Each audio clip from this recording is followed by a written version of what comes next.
Hello and welcome to Tell Us Your Effing Story by BDC Partners, a leading franchise and retail advisory firm. Our podcast is by franchisors for franchisors, where we go behind the scenes with some of the most interesting characters in the Australian franchising industry.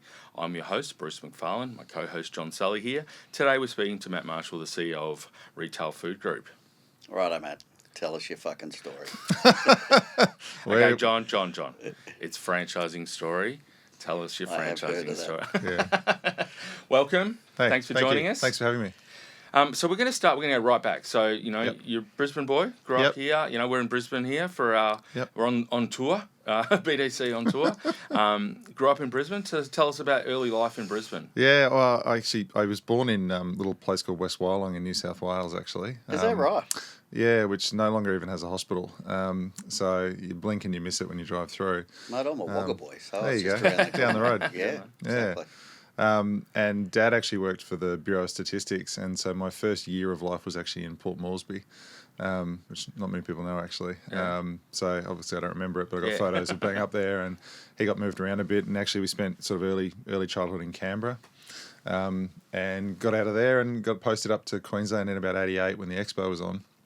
And end of primary school, and then basically stayed in Brisbane through high school and uni, and went off to the UK after that. Played a bit of cricket over there. Sort of thought I was good enough to try and have a go at it, and very quickly found that it's a pretty hard thing to do. So ended up coming back, and then moved around a bit. Spent 11 years in Melbourne, working for various FMCG companies before moving back with a couple of kids back to Brisbane. We'll keep on the early stuff. So.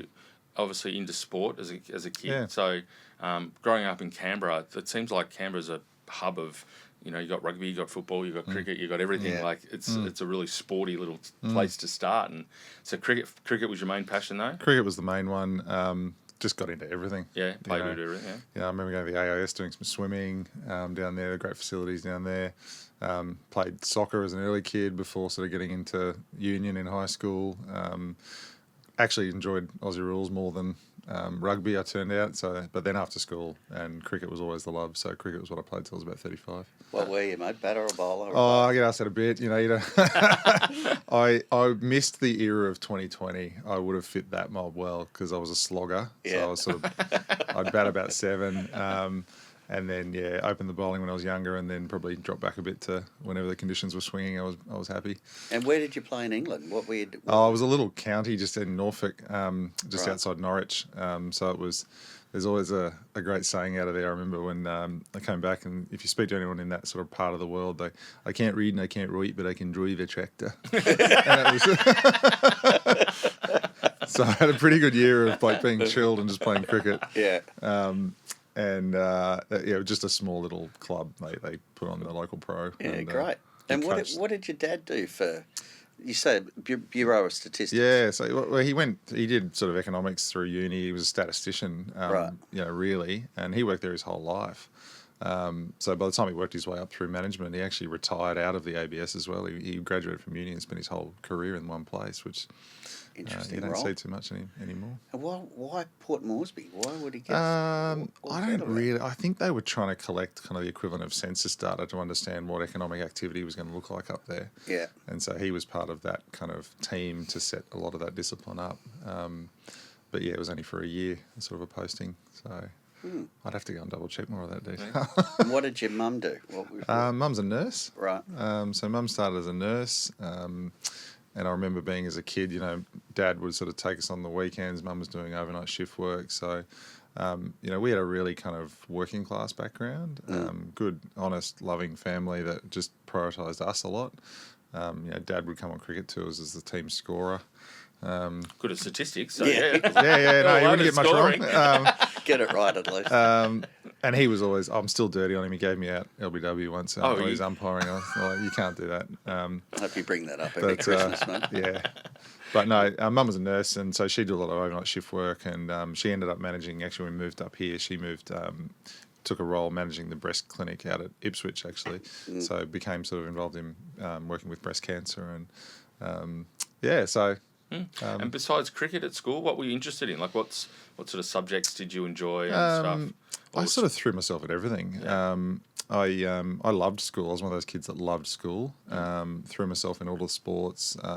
Subject-wise, I was quite interested in some of the sciences, but more creative as well. I at one point I wanted to be an architect.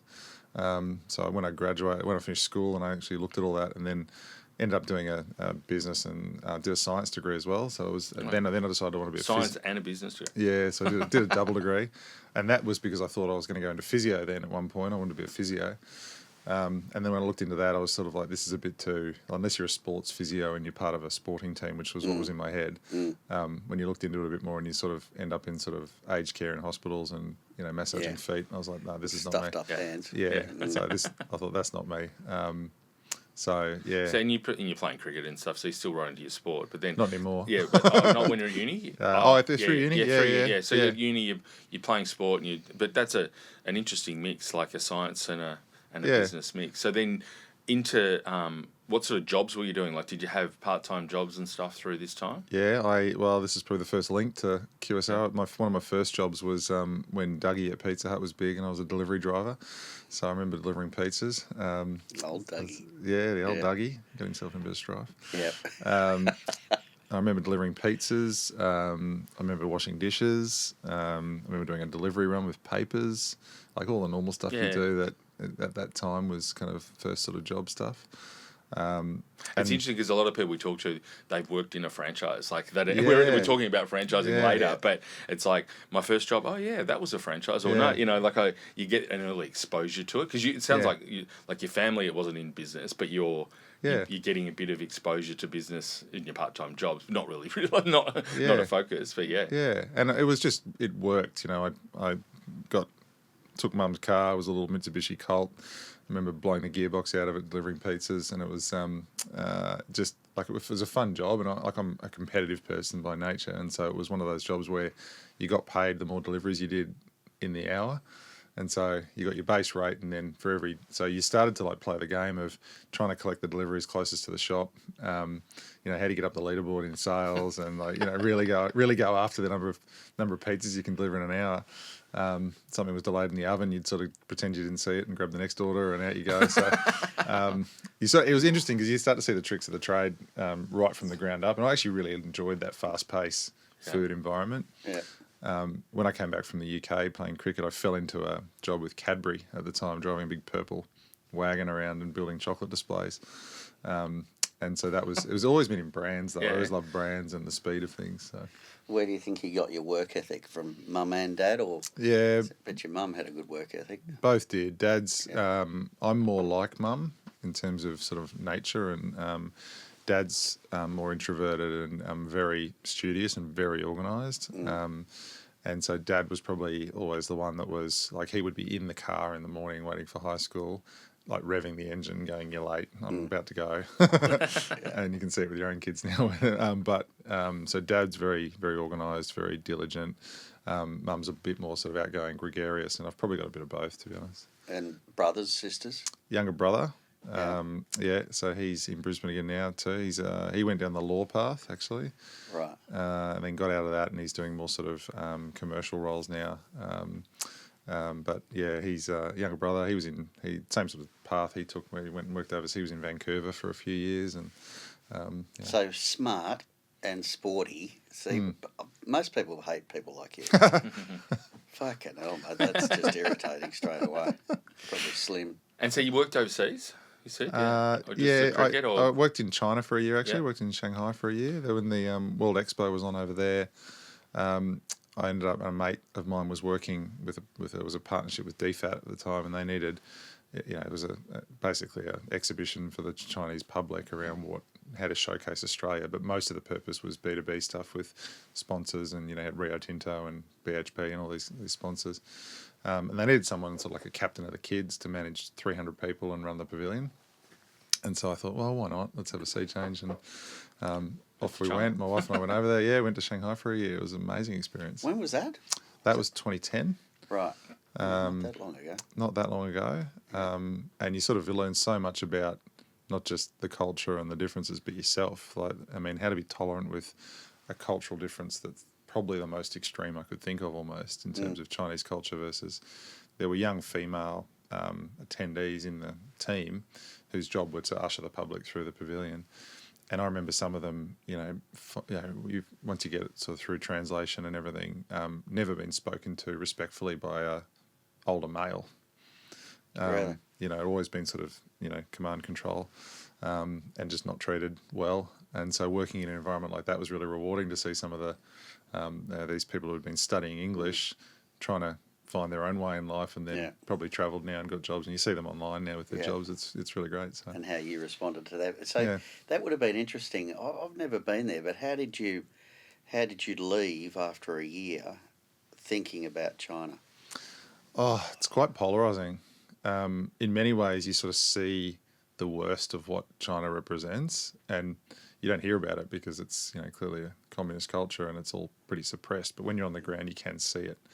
I had a horrible experience where one of the girls in the team jaywalked and got arrested for it, because that's you just don't break the law in China, especially when there's an international event on. And so she got put in a cell for a week in horrible conditions. Jeez. Yeah, and I'll never forget it because I had to go and pick her up, and I had the car there, and her dad was there. I didn't know it was her dad at the time.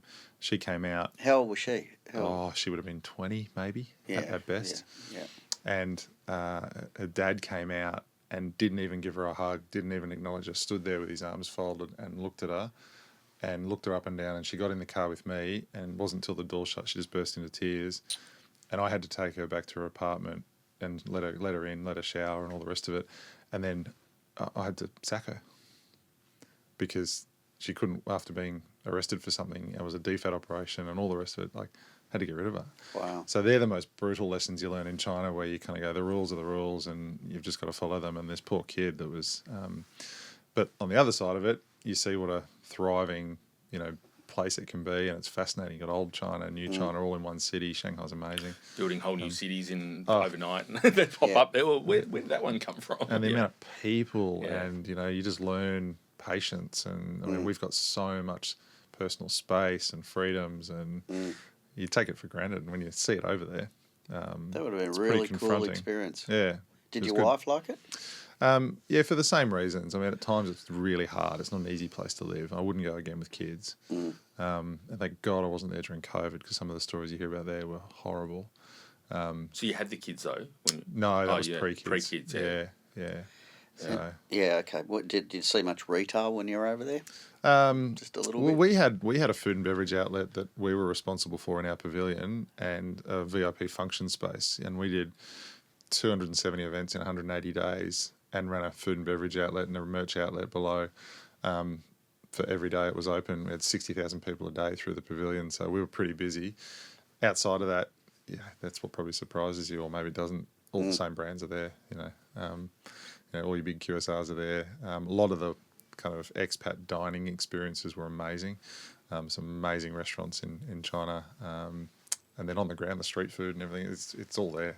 It's fascinating. So. I remember Hamish and Andy going over there for the Olympics, and they went to a restaurant, and all they served was penises, different types of penises. Yeah, there's some interesting dishes. Yeah. I remember getting a seahorse soup put in front of me once. And a seahorse soup. I quickly went vegetarian for that meal. I'll be right. Crikey, Charlie. Yeah. And so work-wise, besides the China stuff, FMCG, Schweppes and other brands. So how did you sort of get into that industry? I fell into it. Yeah. I mean, I was driving the purple wagon around, and someone said to me at one point, "Do you want a full-time position?" I was a part-time. That was another uni job originally. And then I fell into it when I got back from the UK, and they said, "Do you want a job?" And I was looking for a job, and they were handing me car keys and a phone all paid for and a fuel card. So I went, okay, I'll give it a go. And I'm thinking I'll do it while I look for a job. And I did it for about 6 to 9 months. I didn't love it. I didn't love being out on the road on my own. I found that a bit lonely. But I liked I could see what the company could offer as you sort of went through it. So I moved into a state role and, move your way through account roles and things. And very quickly saw a line straight to Melbourne where head office was, and jumped at that. So I picked up, my wife came down, we moved to Melbourne. We ended up spending 11 years there. We loved it.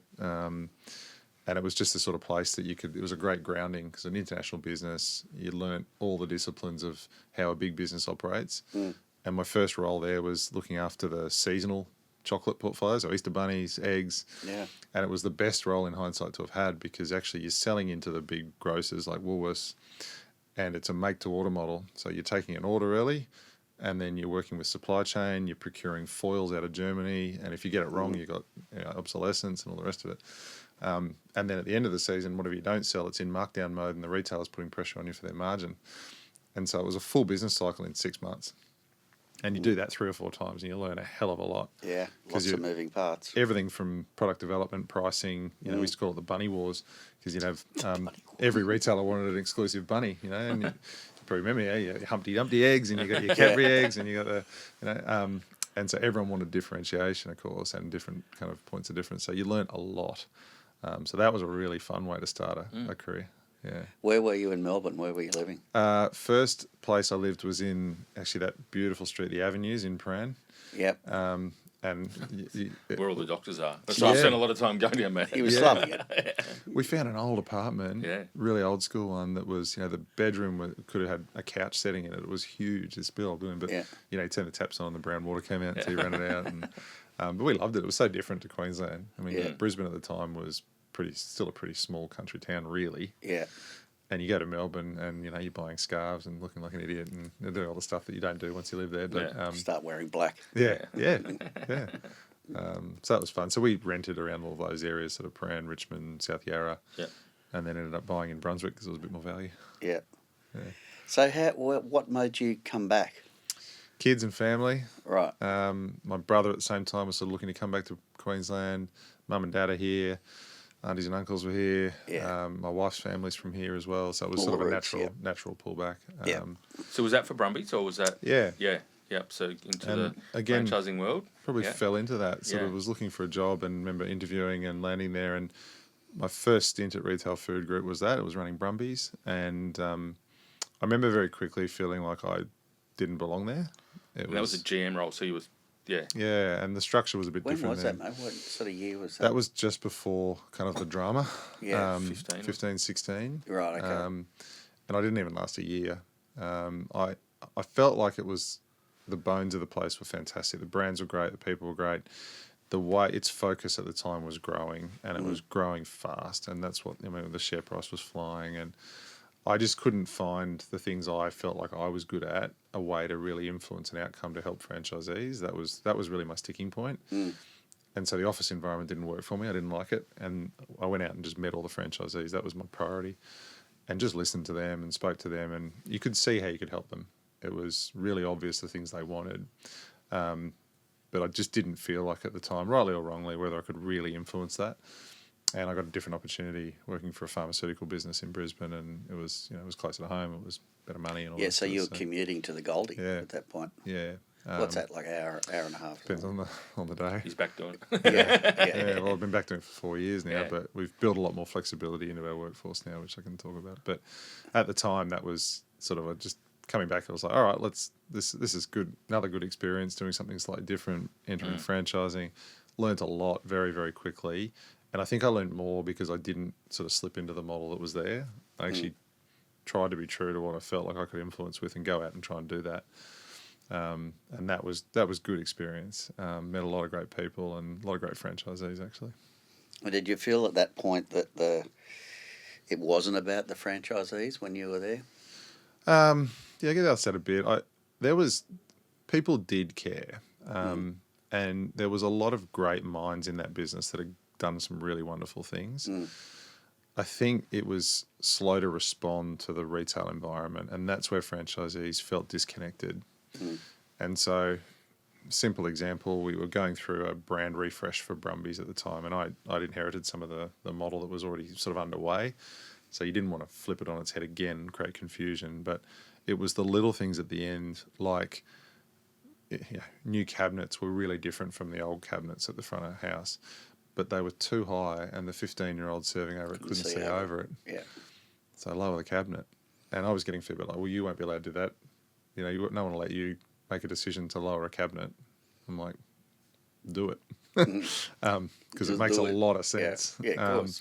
So you started to kind of get into these conversations of, okay, you can see where, and cost-wise, there's probably a better option, all those sort of things. But it wasn't that people didn't care or didn't try and do the right thing, but I just think there was a bit of there wasn't enough in touch with the store level and what's going on.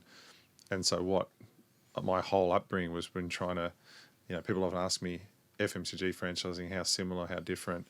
The principles are exactly the same. And through an FMCG business, you get great grounding in category management and retailer engagement.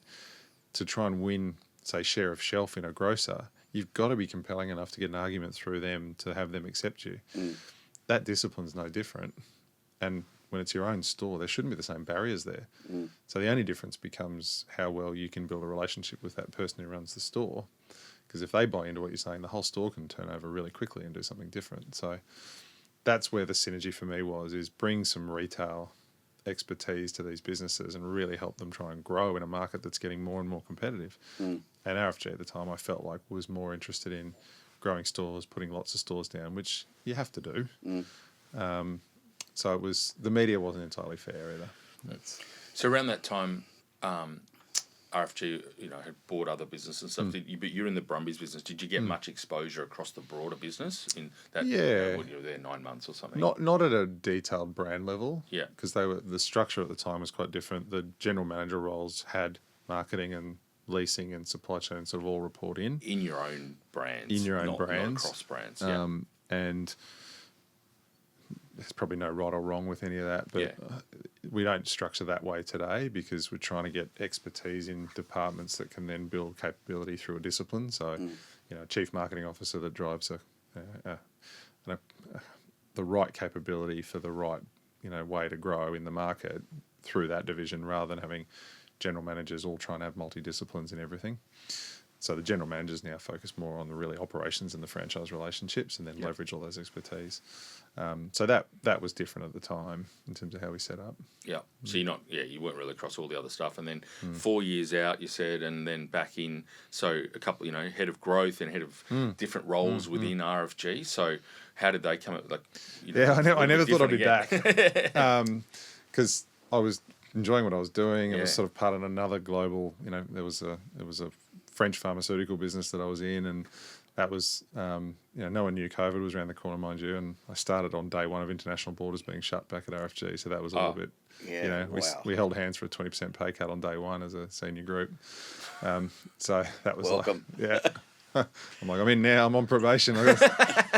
So why did you make that decision? Why did you go? Well, I met Peter George at the time, and he'd been back for a little while. He'd been trying to clean up some of the bank debt and the balance sheet and get new investors on board. There'd been a capital raise.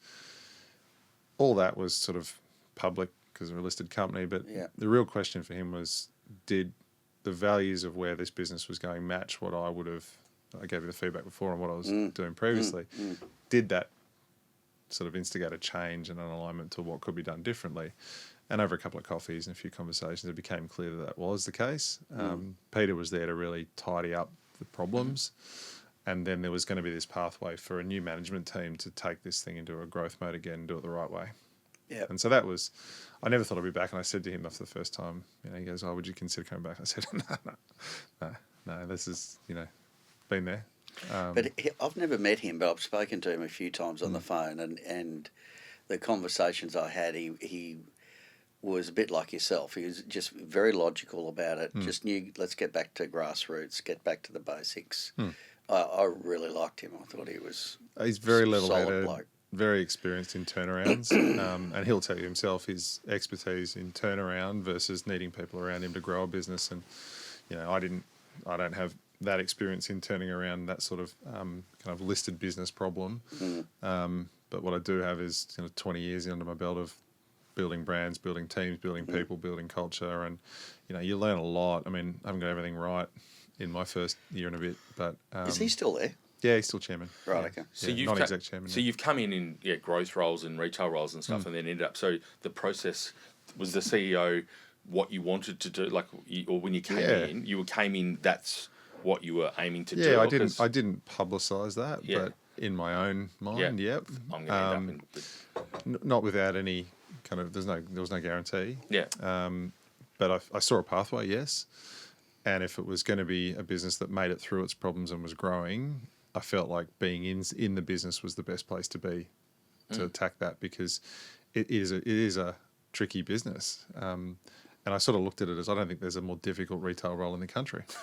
That's right. So Yeah, sign me up. it's a pretty gutsy thing. Like you could go into big global companies and stuff, and now you thought, I'm going to just jump straight in the middle of the fire here, because there's a lot of shit going on, and I think I can make a difference. So that's pretty brave. I got advice really early in my career from some great people, and one of them I'll never forget is, if you're presented with options, there'd be a few caveats around things, but take the most difficult because it'll be the most rewarding. And so there was no more difficult. And then you got that right. Yeah, well, because I think I may have told you, I had a phone call with Jacinta before she took the role on the board, and the same thing. Like, she's got great experience, and there was lots of options for her, and she's like, this one's the one that people will say don't go near that. Yeah. But and she's like, I think I can make a difference there, and a similar type thing to what you've done. And I know you work closely with it now, but same. Well, and actually, it's how we recruit. Yeah. As well, because I think recruiting people, and we are Gold Coast based, and that has its challenges around getting experienced people. Because Melbourne and Sydney's obviously more flush with that, but. Sometimes that works in your favour. People want to make a sea change, and I think COVID helped that in many ways because suddenly people are more flexible and they want to move. And but we recruit very much now on the profile and the behaviours. And if people come in thinking that they've got these massive teams that they can delegate everything to and won't roll their sleeves up, they're not the right fit for us. And franchisees can smell that a mile away. Yeah. If you're not willing to jump in, answer a call, help them out. Once you delegate, you got to know the person you're delegating to as well can carry that same behaviour through. So there's a speed and responsiveness to what we do. And it's almost at that point, it doesn't matter if you make a wrong decision, because if someone's engaged, you can work through it. It's that silence that kills a relationship. So we've tried to work really hard on building, bringing new values into the business and things like that. So where do you think the heads of the franchisees are at the moment? Are they you got them on board, do you think, generally? I think the ones that are the heads of, as in the FACs and things, I think we're in a... Just their heads, as in their minds. Overall, I think there's always a mix. There's a mix. When I think about how we've set up the franchise advisory councils and those sort of things now, we've got people at the table who are, the more they see, the more they're engaged, which is a good sign. Yeah, very good. You're always going to have a bottom 20% that maybe are disengaged for whatever reason. Maybe they've had a bad run. Maybe their lease is too expensive. Maybe. Personal stuff. Yep. Yeah, maybe someone's been sick in the family, or I think you've got to approach those situations with some compassion to not assume the problem's with us, or whatever their problem is. It's valid because it's valid. But that end of the network, you're probably never going to get a positive read from. And you just got to accept that, I think. You just got to try and make it as small as possible. Yeah. So you've got, I know part of the thing, you've got a number of brands, and we don't need to go through each one, but there's most of them are in decline, or a lot of them are in decline, and so then picking the three that go, okay, these are the brands that we're really going to focus on, and Michelle's obviously was one that wasn't. That was one that was probably too far gone to turn it around, and so how did that process go? To go, these are the ones that we think we're going to really focus on. How many have you got left? How many Michelles are left? Oh, it's about 23. Yeah. Fuck. Yeah. Yeah. So, and that's the thing. I mean, the process there is start with the customer. And if there's a customer need that we're not meeting, can we innovate and grow and meet it? Match that with kind of brand affinity, and do we have a brand that we believe we can scale back up with the right way? So those are the sort of two starting points. And then when you look at all that and go, we've got limited capital, where's the best deployment of that for the best return? And on a brand like Michelle's, that's unfortunately not the best place to deploy that capital. It doesn't mean you couldn't turn that brand around and go and rebuild it with a different proposition and get it right and get the supply chain right and all the rest of it.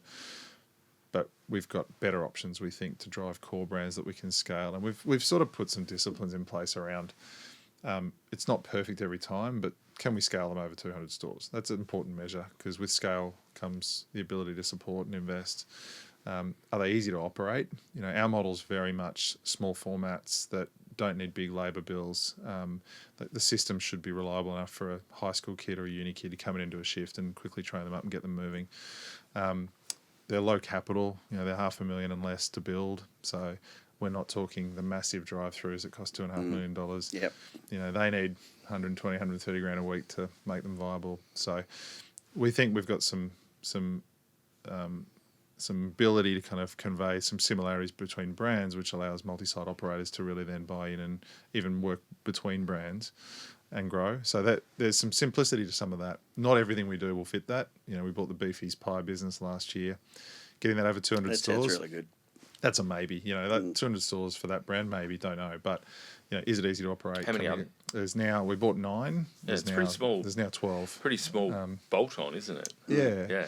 And it's a real difference from what I saw when I was here last time, which was buying big businesses and then they did decline. Well, they grew for a while and then they declined, but they were never fully integrated in the back end. Yeah. So a lot of our investment now is going into IT, into kind of platforms that can then, as a platform of brands, be used and then tweaked at the edges so that the benefit is there around the scale, but not in a way that just does lots of stores, lots of outlets. It's the core brand strategy, to your original question, is really where that platform of brands, I think, works. We're not a Domino's, we're not a Guzman, we've got a different corporate identity to a brand identity, but it's really the brands that we need to kind of thrive with, because that's the consumer-facing message. We were talking about this last night. What did Pieface? How many stores have they got? Are they still? They were in the shit for a while, weren't they? They were, yeah. I think they went into liquidation actually. Yeah. Didn't United bought it? Yeah. So right. That's what Chris did. Who's at Lift Brands? Yeah. Yeah. Okay. Yeah. So they're in servos. They're just servos. Though. Yeah. And Beefy's will be what, inline or high street locations or kiosks and shopping centres or all of the above? We haven't done shopping centres yet. All the ones that we bought were on the Sunshine Coast, sort of down to sort of northern Brisbane. The biggest stores are on the highway between Noosa and Brisbane, and you pull in and it's on a big sort of petrol pad. Right. Glasshouse Mountains is one of the big ones, but they're on high streets in little high streets as well. We actually converted a Brumbies in Ballina to a Beefy's, so you imagine a sort of shop front on a high street. That works for us as well. That one was sort of a unfortunate franchisee situation where it was a great Brumbies, but we wanted to keep the site. So we sort of played that one out. We've got one in Brisbane now, which is part of a corner service station. And then we just opened in Toowoomba 2 weeks ago, and it's an old coffee drive-through site, which is opened with a boom. So it's pretty flexible. It's a great model. We bought the factory with it. So it's all centrally made and shipped out. Yeah. Cool. And not just pies, but it's basically a big bakery. They do some of the desserts. They do some great gluten-free products. Mark Hobbs, the original owner of Beefy's, a few of his kids are celiac, and so he had a passion point around gluten-free, and so it's kind of famous for that actually. Yeah, that's why I've got a celiac son who's a teenager who's an arsehole, but we went down to Frankston and there was a gluten-free donut shop there, and they were so good. Yeah, they were so good. It's getting better. I mean, gluten by default holds things together. That's what it does. Yeah. So off the really early gluten-free stuff fell apart, and they're getting a lot better at that. And the taste profiles and everything. So we're going to ask you a question. So like Michelle's. Fuck, you've been hanging to ask this. So obviously, when you were at Michelle's, it's grown to 360 stores, and then looking at RFG from the outside, obviously not in the inside, and then hearing, we've spent a bit of time with Matt yesterday and today. So, what's your perception of how it's changed? I know you said something yesterday around how you thought it had changed, and it wasn't great. Definitely. I mean, the from the outside, it was very clear that the changes that were made were just driving margins for the franchisor at the time. And I suppose that's part 2010, 12, 15, through that period. Part of being a public company, that's what you got to do. But obviously the changes didn't work, and that was, that was pretty tough from the outside for us, and we were still getting phone calls from franchisees and things like that. But I think I said to you yesterday, listening to you, that shift from the dollar, focusing on the dollar return, to focusing back on what is actually happening at store level, for every brand that's under the network, and making sure that that's working for them, and if they're not, doing something about it and trying to help them, and forgetting the dollar. That just comes when you're doing what you're doing, and that's what I was so super impressed about that, and even with like Jacinta, I don't know Jacinta all that well, but she's got such a level head, and you don't have to be thinking big strategy stuff really with these businesses, in my opinion. You just got to break it down to that, and get that right across all the stores, and it just comes out the top. And that was, from the outside, going through all the shit and the demise of it, there was no focus on that whatsoever. Yeah, so And franchisee... it's so nice to see you coming back to that. Yeah, it's really, really good. So focusing on the franchisee and the profitability, like you talk about customer, and that's the strategy, but it's interesting where the franchising model, you've got your friend, they're sort of your customer, and they're part of they're your partners. Well, they are, yeah, and that's how we refer to them, as partners. Franchise partners. And so I know for you, like, you weren't there for all of that time, and so we're not, but it's now, having worked with you around what does the ideal franchisee look like, and understanding who are they. So we don't want to just add anyone into the network. We're going to be really selective on who we add in, which is obviously a change in the business strategy as well. So yeah, and it's hard to comment on exactly how that was working, but it's certainly, in terms of what we want to do, is all about getting the right fit for a franchisee. It doesn't help anybody to have someone in the system that you work out 2 years in that they've made a bad decision. So anything we can do to mitigate that problem, and we do experience days, we do interviews, and we're still working on improving that process. But if you get it right, you get people thriving early, and they get off to a good start. They're more likely not just to have a great business, but they should be loving it. Yeah. I mean, you can see the people in retail that should be there because they actually love turning up and serving customers. Like, that's what you do. We're in a service industry. And I think that service mindset has to extend into support office and our teams, which is the recruitment challenge for us to get right. Because if people don't see that as their fundamental reason for being in a business like this, you fall over in places, and that creates problems. And that's when I get, like, if I get things escalated to me, which I've got to say has dropped off immensely, but when they do, they're typically just out of frustration because it's, there's a supply chain challenge, or they feel like they can get a better deal on their lease and maybe they haven't had support. And so once you quickly kind of bring them back into the tent on that, and you give them some benchmark data, or whatever the case may be, as soon as people are in the tent with you, you can solve problems. So we spent a lot of time trying to do that, and the next phase of us doing more of that is going to be about, you can understand during COVID and things where face-to-face was hard and conferences were hard and roadshows were hard, getting back into those forums as well, where there's just a chance to take problems head on and build collaboration and share new ideas. And the big picture thinking you were talking about before versus getting the little things right, we're trying to get that balance, because if I'm a franchisee, I want to be led as well. That's why I joined it. So bringing ideas around tech, innovation, product, keeping things interesting so they can see people coming back to their stores is kind of the relationship. So, but that doesn't work if you can't build a relationship with them and solve the little things. So. Are you seeing anything really cool out there from a tech side that's coming I in? mean, you probably talk AI about everyone. The drive-through AI is interesting, where you can basically order. So you think about a drive-through where someone's on a headset and trying to take an order while they're also picking up the coffee and putting it through the window. Yeah. That tech of having multi-language order placement, so in any language you can turn up to a drive-through and say what you want, and then just drive through and the robot process your order.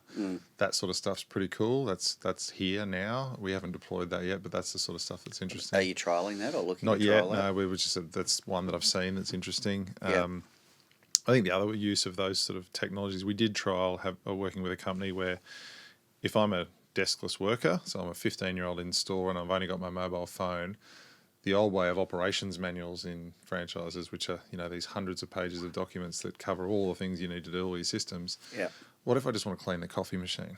Yeah. How do I ask WhatsApp and it gives me a 20-second video on it, or 3 dot points on, it just goes in and draws that out.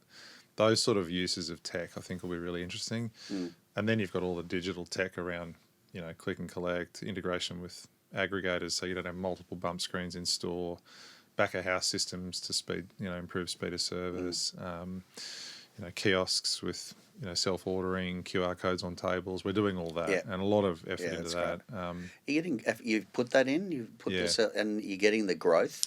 We're not at through that. scale yet. Right. We've got it all set up and being deployed. We're opening we've just refurbished one of our company stores, a Gloria Jeans in Loganholme. We're opening next week, and it's been one of the older brown Gloria Jeans. It's now going to be a bright, shiny orange and white. Much refreshed Is that the colour new scheme. design? Is it orange and white? Yeah, it's quite. It's still interesting. keeping the cues, but orange being the colour for Gloria Jeans, how we really dial that up and make it unique and stand out. Mm-hmm. That's one of those holistic brand refresh kind of positions that we're trying to get right. And not just in colour, but then you turn up, there's a kiosk there, you can self-order. A lot of our range is targeting kind of the younger demographic who want fun, experience, cold beverage, innovation. They also probably want to order on a kiosk. Yeah. And so there's lots going on in that space, which is That when we started a thing called Famous Fish, and we had an order bar, and that was consistently sort of 24-25% bigger basket size than at the counter, which is fucking massive. And this little pizza business that we're looking at the moment, same thing. You're ordering online, that basket size is higher than if they're walking in store. Yeah. Well, the robot doesn't forget to upsell you either, so that's handy. Yeah, exactly. But yeah, I mean, you're still going to have people that want that human experience. You're going to have different customers. So getting it all. The other one's kind of e-commerce channels. We launched a brand called Donut King Occasions, which for many businesses, that's probably coming out of a factory and you're doing it centrally and your radius is limited. We sort of took the view that 200 mini kiosks, mini factories around the country, if we get the tech right, we can turn it on, and then the franchisees actually the one getting the margin out of the order. Because they're the ones making it, and we've made it really easy for them. You can go online now, Donut King Occasions, place your order. It's for next day, so the franchisee has forewarning. So if they got a massive order, they got a chance to say, "Oh, I can't handle that. Ship it to the next store." But if you want it, great, accept it. Do the decorating shift, do the extra donuts, put them in a box, and then we've organised everything else, delivery straight out to the customer. So It's good, mate. as we start to scale those sort of things up, that shifts that mindset from a traditional bricks and mortar in a shopping centre, trying to outgrow your rent and your inflationary cost base, which has been tough. How do you give new opportunities that leverage that fixed cost base so you don't actually add costs? So. How are we going time-wise? Yeah, no, we're probably nearly done. One of the things we like to finish on is, now you have a lot of the guests we work are founders of franchisors and stuff, and we sort of ask them to look back at the start and stuff, whereas you were outside of franchising that came into franchising. But a lot of the people that listen to this are either thinking of going to franchise or, emerging franchisors that want to grow and want to scale. Have you got any tips for any for other franchisors now that you've been in one of the bigger systems and looking to grow? Firstly, I'd be clear on what your brand is.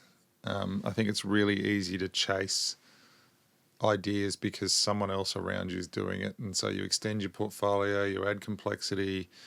And then if you wake up in 12 months and you're not clear on who you are, you've got systems that have blown out. And we've been cleaning up a lot of that, portfolios that have just got too big. So I think many ways less is more. Be really good at what you do, serve it fast, get the customer experience right, think about all the touch points of the customer journey. So that's within the brand. What are the products and services you provide? Yeah, so if you're thinking of scaling, scale has to come with consistency.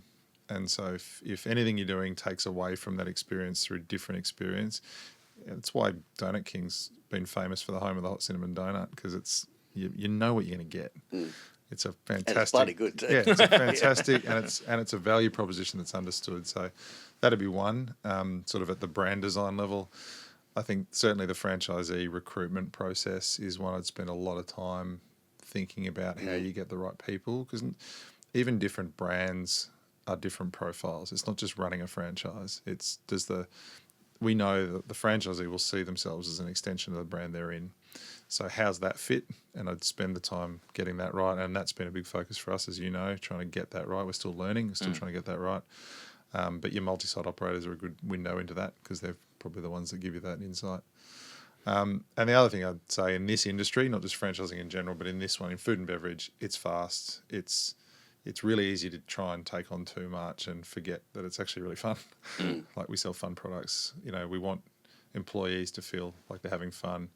And with that comes, how do you push decision making out as far as it can go? the number one frustration a franchisee will have is often just speed and who owns the decision. So if you can empower people to make decisions within the framework you've got, you're not going to break anything. You're better off doing something consistently and then work out how to refine it and do it again rather than just trying to get everything perfect and go slow. That's probably been a big criticism of us over the years is too slow, just too slow. Well, it's interesting, isn't it? Yeah, because a lot of franchise systems, which the ones the brands you bought, they're entrepreneurs and they start the business and they make decisions quickly. Right. And then it's always, we don't have time to go into it, but a franchise in a listed environment, the shareholders and, how, because there's so many different structures in place. Yeah, and there's tensions around priorities. And But you said it before, John. I mean, I don't think any investor would disagree that if the unit model's strong and the franchisee's making money, everything else will come. Flows from there. And if you go slow and you don't prioritise that, it starts to fragment. So I don't know how much time we've got left, but one last question is, do you think that's where the consumers are looking for now, that a lot of FMCG, whatever, retailers have tried to be jack of all, master of none? Mm-hmm. And there's one that comes to mind, which is it Loon or Loom? Loon. Loon. Yeah. The croissant dudes that have got like 5 fucking croissants on the bench, and that's all they sell. Yeah. And they're queued out the door. Yeah. Is that what you're talking about, to get that right, that offer right? Because it's... Yes, but that's probably, I don't see that as a franchise, because that's an Instagram moment on a unique, really premium kind of experience. Yeah. I think for something franchised, you've got to be able to scale it. And when you scale, get consistency, I think that would be a really difficult model to get consistently right. Because it would very quickly get commoditized into something that's not in that original venue. Now, if you could do it, wow. But that would be the watch out on something like that versus why does Macca's work? Because Big Macs fly out the door. Yeah.